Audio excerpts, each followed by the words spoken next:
Bu videomuzda biz o't tufayli yoki o't qo'shishida gaplashamiz. Vesicular deb ataladi.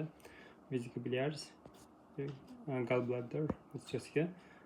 Biz o't tufayimiz o't qopida joylashgan, jigar ostida joylashgan, ko'rib turibmiz. Va bitta a'zo hisoblanadi. Tak, o't tufayli qanday qismlardan iborat bo'ladi? Fundus, ya'ni tubi, body bu tanasi, neck degani bu bo'yni degani, bo'yin qismlarini tashkil topgan bo'ladi.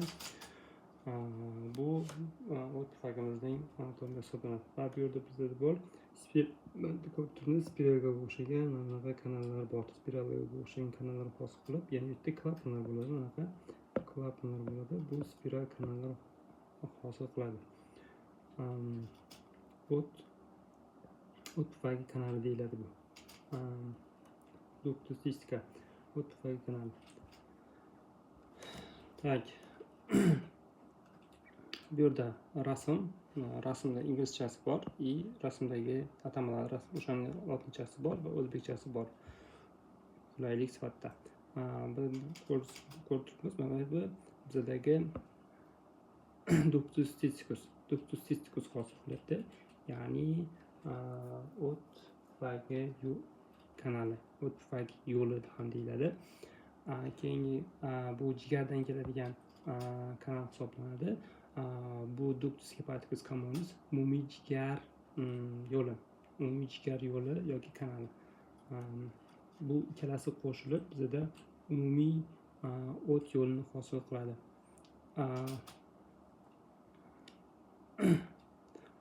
Ductus halidicus deyiladi. Ductus halidicus umumiy jigar yo'li, umumiy o't yo'lini hosil qiladi. Umumiy o't yo'li bizda qo'yilib, mana bu oshqozon osti bezi bilan qo'shilib ochiladi. 12 barmoq ichagiga ochiladi.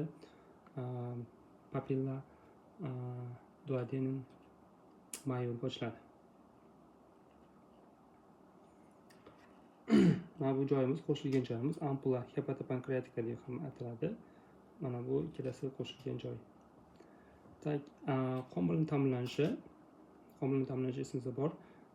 Tireoid arteriya deganimiz bor. Tireoid arteriyadan 3 ta shoxlanadi. Jigar taloq arteriyasiga, chap oshqozon arteriyasiga va umumiy jigar arteriyasiga. Umumiy jigar arteriyasi arteriya hepatika communisga ajraladi. Bular o'z navbatida umumiy jigar arteriyasi, oshqozon arteriyasiga va gastroduodenal arteriyaga va undan keyin ajraladi arteriya hepatika propria, ya'ni xususiy jigar arteriyasiga ajraladi. O'sha xususiy jigar arteriyasidan shoxlanadi arteriya cystica degan qon tomir, o't tufaylining arteriyasi, ya'ni o't tufaylining arteriyasi shoxlanadi. Ya'ni bu bizda xususiy jigar arteriyasidan oladi qonni. Rasmda terminlar, yuqoridagi terminlar inglizchasi berilgan, xuddi shu o'sha lotinchasi va o'zbekchasi berib ketilgan. Gap qulay va tushunarli bo'lish uchun. Tak, o't qopi va venasini bilamiz. Venasi tepadagida aytdik. Aytgan narsalarimiz biz yozilgan. Venasi bu qaytib ketishi vena cystica orqali to'g'ridan-to'g'ri portal venaga quyiladi. Bu yerda yana bir chiroyli rasm qarab tushunishimiz uchun o't yo'li kelyapti. O't yo'li bilan jigar, oshqozon osti bezining asosiy yo'li qo'shilib bizda hosil bo'lyapti va ochilyapti. Papilla duodenum majorga ochilyapti, to'g'rimi? Va tepada, yuqorida qo'shimcha oshqozon osti bezi yo'li bor. U sal yuqoriroqda papilla duodenum minorga ochiladi. Va bu yerda sfinkter bor, ochilishida o'sha joyda sfinkter oddi deyiladi. Mana shu joyda, ya'ni hepatopankreatik ampulla major bor-ku, papilla duodenum major ochiladigan joyida o'sha yerda oddi sfinkteri bo'ladi. terminlar bor. Xolitiyazis degan bor. Xolitiyazis bu odatda o't pufagining toshlari deb ataladi. Toshlari o't pufagi toshlari deb ataladi. Bu har xil sabablar bilan kelishi mumkin. Masalan, xolesterin, osh tuzi yoki boshqa aralashgan tuzlar hisobiga paydo bo'lishi mumkin. Bu har xil terminlar bor o'sha o't pufagiga oid. Xolitiyazis degani, ya'ni bu qanaqadir asoratsiz o't pufagida tosh bor degani. Xolitiyazis mana buni X desak ham bo'ladi. Bunaqa xolitiyazis. O't yo'li tutilishi, ya'ni bir eshitganmiz, pupochniy kolika deymiz, to'g'rimi? Ya'ni buyrak tutilishi deymiz, ichak tutilishi, xuddi shunaqa biliar o't yo'li tutilishi bor. Biliari kolik.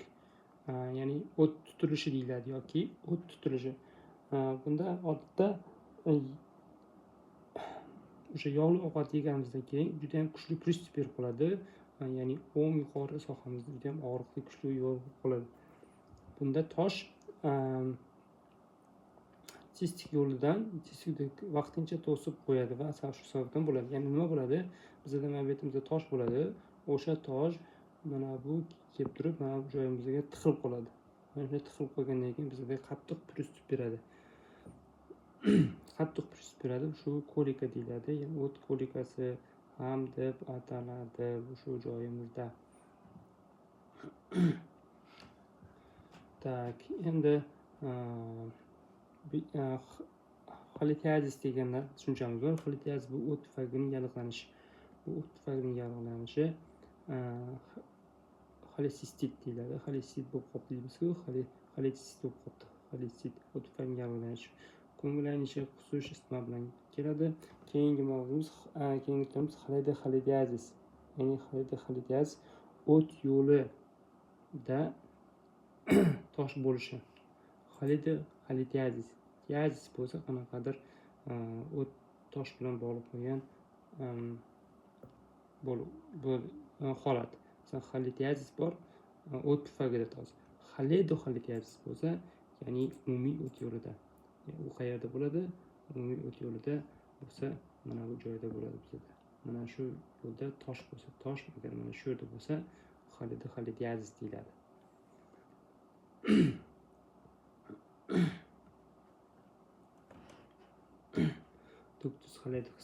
Endi keyingi termin xolangit deyiladi. Xolangit bo'lsa, bu infeksiya, bu o't yo'lidagi infeksiya. Asosan xolitiyazis natijasida paydo bo'ladi. Bunda og'riq, isitma, sariqlik, shunga o'xshagan belgilar bo'lishi mumkin. Xolangit bo'lsa, mana bu joyimizda bizdagi bitta qon shamollanishi, mana shu yo'lda shamollanishi, yallig'lanishi hisobiga paydo bo'ladi.